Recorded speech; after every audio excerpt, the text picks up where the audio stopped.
A little bit of a, getting started dance.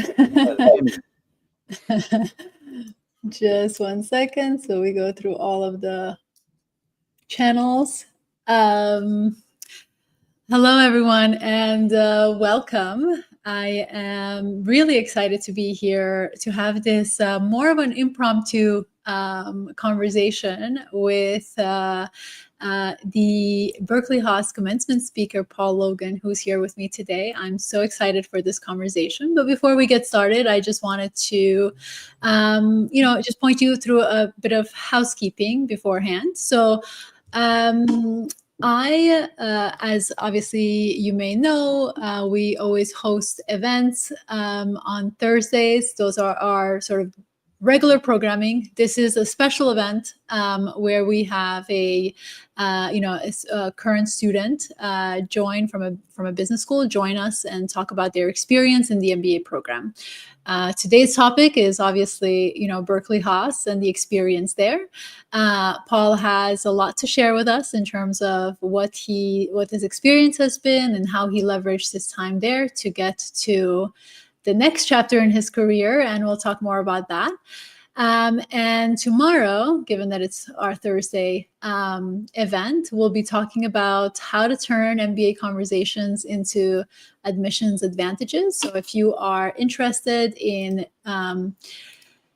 hearing about that, learning more about that, definitely register for that event. Write your questions so that we can integrate in our presentation, integrate the questions that you have. For today's session, I invite you to engage with our discussion, so whichever platform you're joining us from. Write your questions that you have for Paul, and I'll make sure to ask those as we go through this discussion. It's very much casual, so we're gonna kind of see where the conversation leads us. And I would love to hear what questions you have for Paul as you are considering business school, as you're considering Berkeley Haas, and we'll learn more about what that looks like on the ground. Before we get started, Paul has a very impressive career. So I just wanted to anchor the conversation a bit here. So Paul's journey has taken him from a punk band tours to tech startups like Slack and Postman, and then ultimately at Berkeley. And now, as he graduates next week officially, he is joining NVIDIA as a senior product marketing manager. He obviously has an amazing journey in terms of how he engaged at Haas, as well as, the conversations that he brought to the forefront. And I would love to hear from Paul. And first of all, welcome, Paul. I would love to hear how, what's the through line through all of these experiences that you, your journey to Haas and now NVIDIA. Yeah. This answer is an answer I kind of hate giving because it's so corny, and I feel like you hear it a lot. But for me, throughout most of my life, and actually, Susan, you helped me really bring this story out when I was first applying to business schools. The through line for me is storytelling. No matter what I've done or where I've been, it's always been, how do we craft a narrative to an audience and help them understand something? And the way I think about storytelling is really from this perspective of one, it's a really consumable way for our brain to digest information. It's almost like a little biohack, because we hear things, and when we have the beginning and middle end and the hero's journey and all that stuff, we latch onto them. Yeah. So that started, touring with a punk band. And that was a wild experience. The first time I ever came to the Bay Area, I was 20 years old, and I was playing violin in a 16-piece kind of punk orchestra, and it was really fun. And we had a lot of stories to tell through our music and through our presence off stage. And I never imagined that I would be coming back to live in the Bay Area to work in tech. At that point in my life, I had no idea what things were going to happen. But I came back about 5 years later, and instead of telling stories through music, I was telling stories through technology. I had gotten an education in computer science and worked as an engineer in New York for a little bit, and then realized what I really wanted to do was combine that engineering and that technical expertise with storytelling again. And so I worked in developer relations, which is kind of that combination. It's marketing specifically to developers who might consume technical products. And then that, was really an amazing experience, a lot of travel, a lot of presentation, a lot of working with really diligent builders to understand their use cases and figure out how to really speak to that story and broadcast it wide. And throughout all of this, I think not just telling my own story, but telling other people's stories have been really central. And that's one thing, like I mentioned, Susan, you really helped me highlight in my applications. And so that's something that has continued. At Postman and at Slack, I worked with people in our community to not just, tell the Postman and Slack story, but to tell their story and give them a broader stage and amplify their voices. And from there, I actually did move forward and found a company. It started as a gaming company.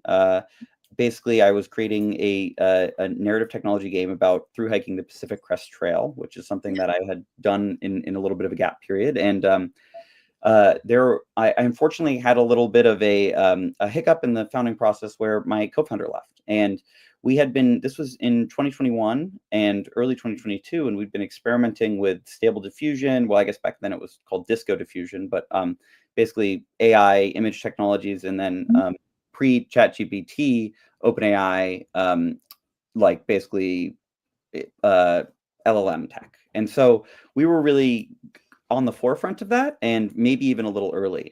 And we ended up pivoting. And one of my employees found a Chinese flooring company that was interested in generating really high resolution wood grain images. And it ended up being a good fit for us because we were able to build a custom product for them to actually do this. And even throughout all this, whether we were trying to tell the story of the game or help our clients better tell the story of their tech documentation or tell the story of wood grain, this was something that ran through. And so that was an amazing experience, but did eventually kind of lead me to the point of realizing that the business fundamentals that I was trying to operate the business with weren't as solid as I needed them to be. And so I sought out you, Susan, and eventually ended up at Berkeley Haas and have continued to build on those management skills, organizational psychology skills, accounting, all of the fundamentals that I find important for, running one's own business and eventually being part of a larger organization. Because by that point, sorry to interrupt, but by that point, you had already worked at a startup and also started your own. So you really had an opportunity to see where your gaps were in terms of knowledge and what you needed to do. That's definitely, I think it's a good reminder that you're not going to business school just for that, credential. It serves a purpose. Yeah, and that, I think that purpose is it really helps in terms of shaping where you want to see yourself in your career. One thing that I knew leaving, like kind of setting aside the startup, was that I still wanted to work in AI and I wanted to work in storytelling. And that was a thing where on campus, I, helped teach people how to use generative AI to write cover letters or how to use it to study and continued on through that, and eventually found myself, interviewing for NVIDIA, where the role I work in right now is I actually work as the senior product marketing manager for enterprise gaming products. And so gaming is a storytelling business. Absolutely, yeah. It's all about stories. And so that has been the through line for everything. And of course, as I go into commencement next week, it's just going to be another story. But this time I am going to be telling hopefully the whole class's story. Yeah. Well, you had also an opportunity to help people build their voices on campus while you've been there. And I'm sure that has been immensely rewarding on a personal level because, having worked together, I know that is something that was really a passion of yours from the beginning. And I love how you were able to imbue your passion throughout any jobs that you've held, irrespective of what one considers as like, oh, tech. And we think of tech as like this like uber, quantitative kind of role. Yeah. And you were really able throughout to bring your authentic voice and also champion other people's voices, which I think is really wonderful to hear that you're continuing to do that. And Berkeley seems like has enabled you to do that as well there. It definitely has. And I think Berkeley is a very student-led culture. And so on campus, I was able to get involved in the improv club and in various pitch competitions and just really sink my teeth into the task of helping other people, find their voice, feel comfortable presenting in front of others, and feel comfortable telling their own story. There's actually the Berkeley essay. I'm not sure if this is still the application essay, but when I applied, it was what makes you feel alive. And that's Still what there. I wrote down. Okay. Still there. Well, it's tried and true. But yeah, that's what I wrote about. I never feel more alive than when someone who I feel like I help them find their voice or help them build the confidence to speak in front of others actually does that. And actually, there's a Berkeley student who spoke at TEDx Berkeley who I had coached through the kind of telling her story. It was a very vulnerable and very awesome experience. And that was like one of the really big high points for me, that it wasn't through a club, it wasn't through a class, it wasn't through any formal organization. She just reached out and she said, "Hey, I know you're good at this, and would you want to help me?" And I think that's one of the other things that we maybe don't always think about in business school, is that so many of the things that you end up doing aren't, sure, they come through the structure of the school, but they also come through just meeting people. There's so many awesome connections to be made. There's so much more I could talk about there, but I'm talking a lot, so I want to turn it back. It's totally okay. Well, I see that people are still engaging, so this means they're interested in hearing what you have to say. Yeah. Guys, just as a reminder, we are live and Paul can answer your questions. So please write your questions in the comments of whichever platform you're joining. I'll be able to see those and ask Paul directly what questions you have for him. But kind of slightly maybe doing a little bit of a slight shift in terms of directionality. Now going into kind of this next chapter in your career, obviously you're going into tech. That's the future of what at least this, first next chapter looks like. What would you say, and just to kind of a preface it, given that obviously people watching are individuals who are considering business school, considering Berkeley, what would you say was your like the redirect from like the startup to business school? What did that teach you about ambition and timing as well, in terms of when was like the right time for you to do this? Yeah, I mean, timing is such a funny thing. What's the old joke, like what's the secret to comedy? Just timing. Like it all matters, just like sequencing and when things happen. And it's funny, so the way I ended up at NVIDIA is I was applying for PM roles, and I was interviewing at the time for product management in their gaming org. And I got outreach from a separate organization within NVIDIA that's like they do B2B, they're enterprise. And that was for a marketing role. But the hiring manager, who's my hiring manager now, had actually looked at my resume and thought it was really awesome and decided he wanted to talk to me. And I think and I'm sure we'll end up talking about this more later, but it was really funny that interview happened at that time, because I was feeling really confident in the PM process.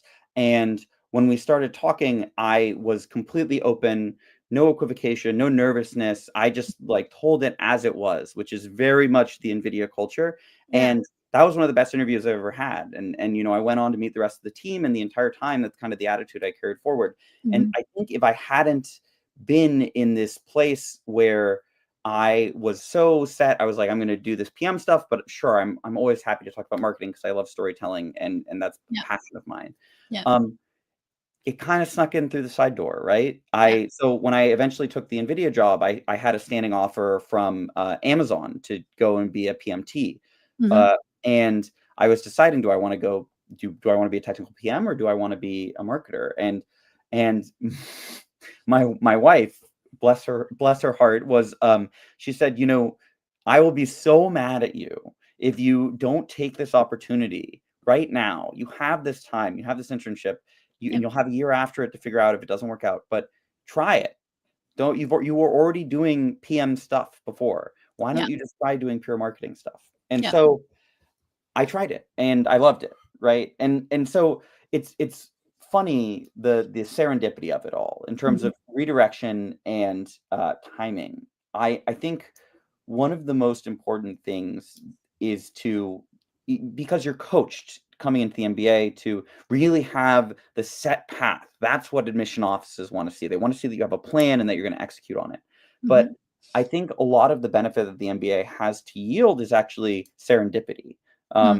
It's meeting someone or getting an email. Like, for example, a time in which I missed some timing was there was an investment bank that found my resume in a resume book in the middle of my fall semester in my first year, and they reached out to me trying to schedule an interview. And they reached out to me at the beginning in the morning, right as I was going into a class, and basically in the email it said, hey, let us know by, like, it was something like 1 p.m. EST when my class got out at 10 a.m. And so I got out and I realized I had missed it already. But I was really bummed because I was talking to a friend later who actually got that specific role, and we were talking about how you size startup equity when you're joining a company. And I had talked about, well, you choose comps and you look across the industry for exits, and you basically create a small, medium, large exit opportunity, and that's how you size an opportunity. And he was like, wow, that's actually exactly what I said during that interview. And I was like, I missed it. Not that I think I would have wanted to work in investment banking, but the opportunity to peek into that world is like, you get so many of these opportunities on an MBA campus. And I think that's something that you should stay open to. And so I guess I didn't fully answer the question about the redirection, but I think in terms of timing, it's mostly just about being available, being open, and being willing. Yeah, absolutely. And I would say, if I'm to interpret a little bit of what you shared, is also this, like, having a pathway, having the directionality, but also being open at the same time for other opportunities. Because, you knew PM roles going in, but your storytelling definitely was not necessarily something that, like, it's like front and center in a PM role, versus the marketing. It's much more front and center. And much more natural, I'd say. The other thing I would just comment on in terms of redirection is, and why this serendipity was kind of more of a natural redirect for me, is I think of careers and I think of work very much as like on an atomic stage. Like, what are the things that you do day to day, and how difficult are they for you to build up the will to do them? And when I was doing PM tasks in the past, occasionally I would get a thing that I would get that sense of kind of like emotional dread, where it's like, oh man, I'm going to really have to build up the energy to do this. But with the marketing job that I have now, I can just go all day. It's great. Everything really just kind of slots into place, because it all fits into this broader framework for me of, I'm telling a story. How do I make sure everything comes together and tells the story together? Yeah, I love that it's like so in alignment with who you are. So I think that's great. I see some hellos in the different networks. So hello, everyone. Thank you for being here. Write your questions that you have for Paul, and love to answer those. I was really interested. Obviously, we worked together up to the point of your application and like getting in. But then, I hear that you were challenging the dominant narrative at Haas. And Haas, obviously, they operate with the 4 pillars, and one of those pillars is challenging the status quo. So I'm assuming you're not necessarily getting a lot of pushback in your approach to challenging the dominant narrative. But what was that experience like for you in terms of, opening doors to different ways of thinking, different ways of working, perhaps? So let's start with that. I mean, what I'll preface this with is one of the big opportunities that you get when you're on a business school campus is the opportunity to find your people. And that could be the people that you love to spend free time with, you love to run with, you love to go travel with. It could also be the people that you love to work with. It could be the people that you love to, like you're saying, challenge the status quo with. And I was really fortunate at Haas to find an incredible group of people who, like myself, all feel like-minded in terms of, challenging the idea of business as solely a for-profit enterprise. Yeah. And that's, an idea that we've had as, society for, 50, 60 years since Milton Friedman. And so through as a student-led movement with some support through the Center for Responsible Business on Haas campus, we basically drafted a statement kind of saying, like, we would love to challenge that idea. We'd love to put forward another statement that says, like, the social responsibility of business is to generate value for all of its stakeholders, customers, clients, employees, community, and shareholders, and that we believe that these things can all work in harmony to create basically a more just and a more I guess I would say like a wellspring of well-being in the future. Like we can all win together. And what I would say is that was an awesome experience just in finding, because one thing that I think is a universal experience in business school is that sometimes you get put on group projects where people don't contribute as much as they should. Yeah. And, that happens in work too. But this was a group project that we didn't get put on. We all decided to put ourselves on, and we all have been contributing, for almost a year now towards this goal. And we've met with the program office that is the head of the Haas administration. We've met with the academic committee that is part of the faculty senate. We've met with people from other schools, and in general, we've collected over around 200 signatures on, which is almost the size of a whole class at Haas, on this statement to try and basically get Haas to adopt it. And I will actually say there's two pillars that this falls into from the DLPs, and there's actually a case that Rich Lyons and Dean Ann Harrison, or former Dean Ann Harrison, posted about getting those pillars, the DLPs, adopted at Haas, that we've learned from a lot in trying to pursue this on campus. And so the what I will say is that beyond yourself is the other thing that's really operative here. Haas really cares about this idea of, if you look at it, it's about not just profiting for oneself, but also profiting for the whole, and thinking about that. And so we're kind of occupying both of those pillars. And I won't say that we've gotten no pushback, because there's also, one of the great things about business school is that it's full of diverse voices, and just because we have this position doesn't mean that there aren't people on campus who believe the exact opposite. And that's a wonderful thing, because then now we get to have a dialogue. And so I think that it's been incredible to see the school engage with us, whereas I could see at another school we wouldn't have been given the time of day. But here at Haas, even though there are some questions about like, for example, I think we went into this earnestly hoping that people would engage with us, but it wasn't until we really published it and said, hey, can we get some signatures on it? Who wants to be a part of it? That we started to get a lot of conversation about it. Gotcha. And some of that, I think, I won't say rubbed people the wrong way, but there's been some opinions that we went about it too aggressively, and that's something that we're working with people internal in the school and stakeholders to amend. Right? We want to be part of this process. We want to be part of the ecosystem. We don't just want to. We don't want to try and like force anything on anyone. And so that, I think another school would have very much just ignored us, but we've very much been centered and been given the time of day at Haas, and that's pretty incredible. Yeah, that's wonderful. And also, like, this element of having those diverse voices is so important to remember, that no matter what you put forward is never perfect. Right? It's always, because you are coming at it from your own perspective, and the more voices that there are to that discussion, the more perspectives and the more refinement can take place to make sure that everyone's voices are included. And sometimes, yes, you have to be a little bit more aggressive so people to take notice. But such is life. Such is life, indeed. Such is life, exactly. Okay. So what I really I mean, you have like an amazing story, and obviously, it shows in terms of what you've been able to accomplish, what you've been able to do. And I know that this next chapter is going to have a lot more wonderful experiences to have.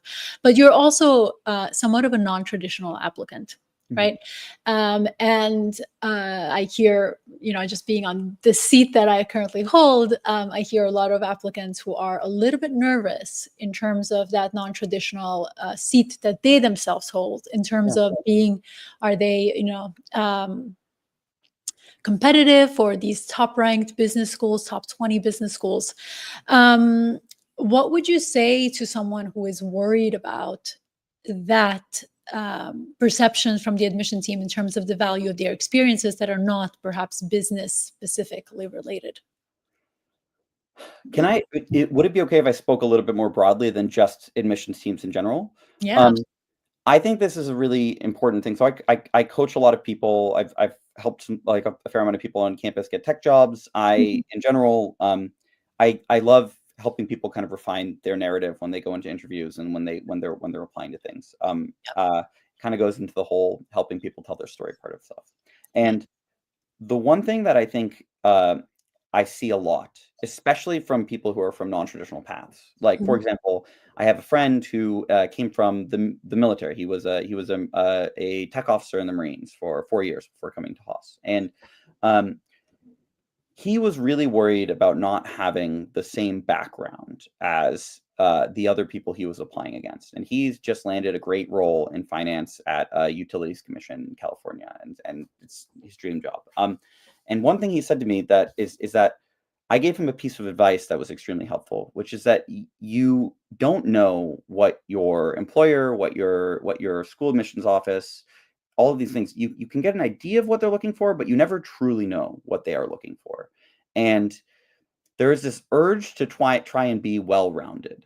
There's this urge to say like, oh, I know that I'm really good at this, but I know I'm not as good at this. And then you sort of start to apologize for the things that you're not as good at and really worry about that. But what you might not know is that putting together a team of people isn't putting together a team of well-rounded people to make a well-rounded team.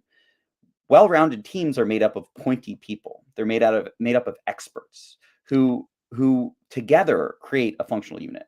And so I told him, I said, hey, look, like you came from the military, you have like a background in like order and like organization, and you excel at this. And you don't know if the team that you're that's looking to hire you, maybe they are lacking that entirely right now. And they don't quite care if you have these base financial skills. They can train you in that. They know how to train you in that. But they need you to come in and train them on how to actually run a team. And so it's really about stop apologizing for the background that you think you might not have, and start really selling yourself and your narrative on your strong points, the things that make you pointy, that make you stand out, and know what your brand is in that capacity. I love that. That's so true. Like, I definitely hear a lot of that, like, I want to do this, but I know I'm not good over here. And then focus your entire attention, all the words and all the limits that you have in that. And that's obviously definitely not the best way to approach your application or anything really, even a job application, given that they're not really interested in what you don't have. They're interested in what you do have, right? Yeah. What you are bringing to the table. So I totally resonate with that. So in terms of, and we were talking before joining this live, off stage.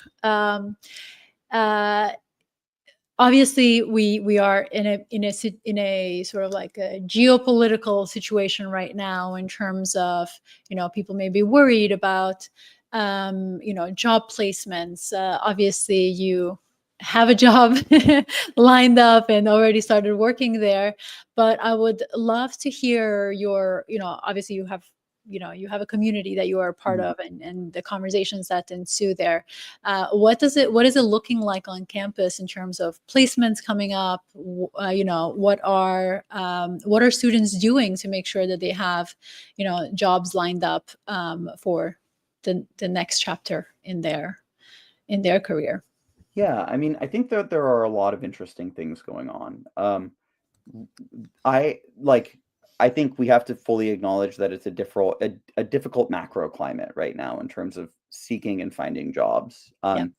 And what I'll say is I've seen like remarkable tenacity on the parts of my classmates in terms of not just like finding jobs, but in finding a person who they really connect with at a company and nurturing that relationship over months and eventually kind of creating a role for themselves. That's one thing I've seen. I've also um the I would say the one unfortunate reality about what recruiting is looking like right now is that a lot of people are coming back into similar kind of verticals or positions that they had before, but up leveled. I have a friend who was working on the project management side of a data center construction business, Mhm. and now she's going to kind of head up one of the big teams at Microsoft that does this, and so she's jumped a few levels up, and I think it really goes back to this idea of in this market specifically, it's about finding and selling on your strengths, Yeah. and you need to be able to make a business case to your employer, to your potential employer, about why your particular skills or talents excel, stand out, and will help the team succeed. And so I've seen a lot of that, and I think there's two ways to do that. There's one is to, do the internship your first year and really figure out ways, come in with the idea of like, this is my job is not just the projects I've been assigned. My job is to figure out how to generate real value for this team.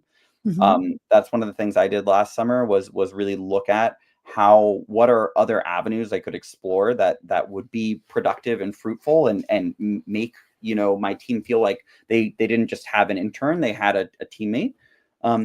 And then I think the second way is to really highlight it with personal projects, whether that's starting a company or building something on campus or writing a tech blog.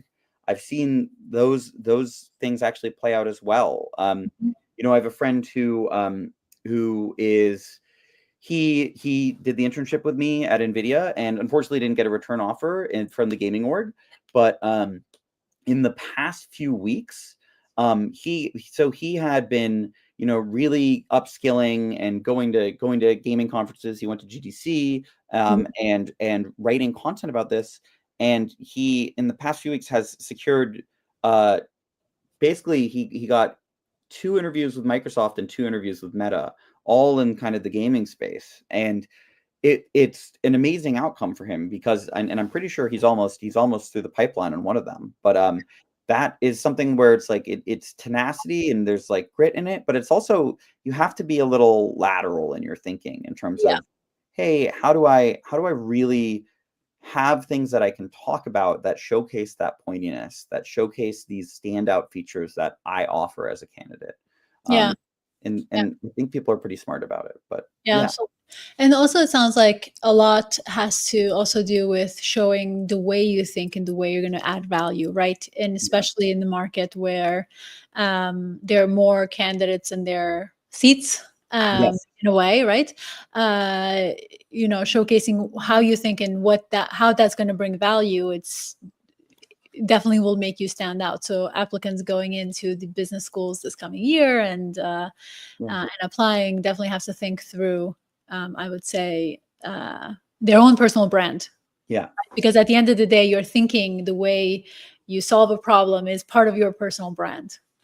Yeah, and the one last thing I will say, especially in the realm of big tech, but I think it's going to be everywhere soon, is that and maybe I'm speaking too much from kind of the playbook of my employer, but uh, knowing how to use AI, and really being able to speak to creative ways that you are using it to get more work done. Yeah.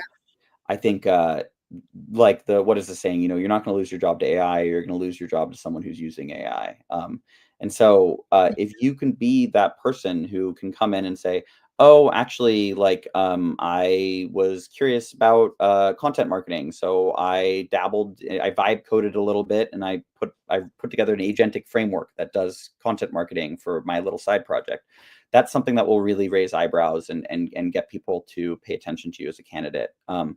And I think there are so many opportunities now. I have a classmate who started.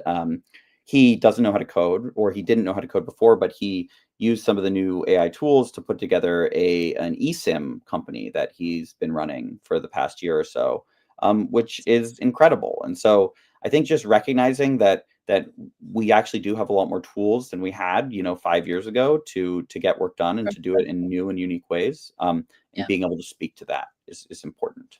Yeah. What I'm getting from our discussion today is that it seems that really the ones who are finding success are the ones who are not going in with some expectation that someone's going to be giving them anything.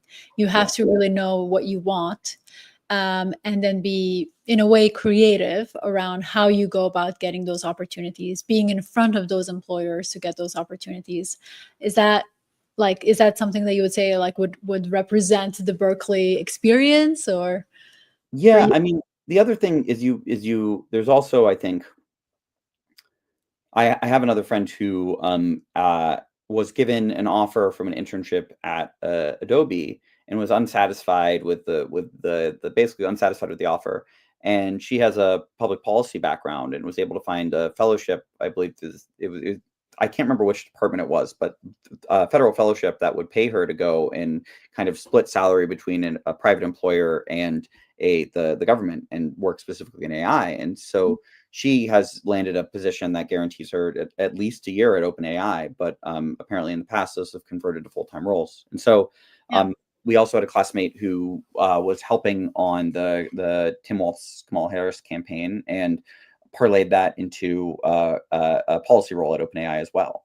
And so I think I think that it is about simultaneously like being creative in terms of getting yourself in front of employers, but also in terms of relying on network and once again relying on those skills that are really key differentiators. So maybe you want to pivot industries, but you still take your skills with you. And so you never know if someone in media and entertainment might really want an accounting professional who can kind of do both, or if someone in consulting might really need someone who knows how to program. Like I know BCG has a consulting group that does product management and tech development. That's they were one of the companies that I interviewed for.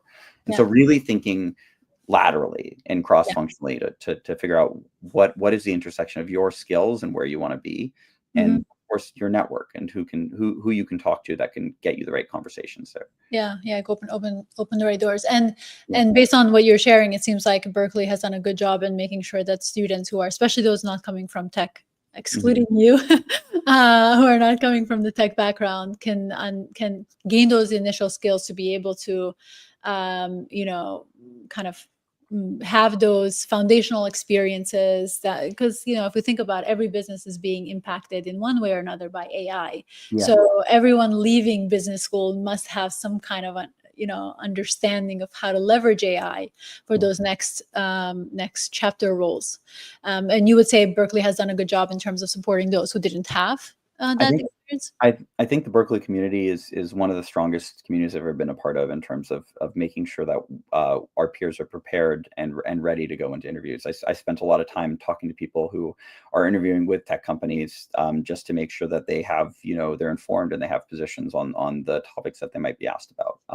So I think that Berkeley is, an amazing student-led school, and I have never seen such a strong commitment from a group of people to help each other. Yeah, I love that. That's wonderful. Well, I could spend many hours talking to you about this experience and what it looked like, and I'm sure others are enjoying. Well, people are coming and going, but definitely enjoying this conversation. So as we wrap up, I would love to hear what advice, now that you have, I can't believe this, already in the closing chapter of your 2 years in business school, what advice do you have for those who are considering business school in terms of applying and making that next chapter in their career, one that counts in terms of where their career goes from here? That's interesting. Give me a second to think about that. Sorry. If I had to sum everything up into one piece of advice, I really do think it is know thyself.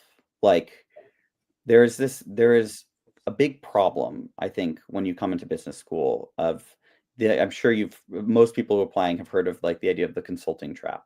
Yep.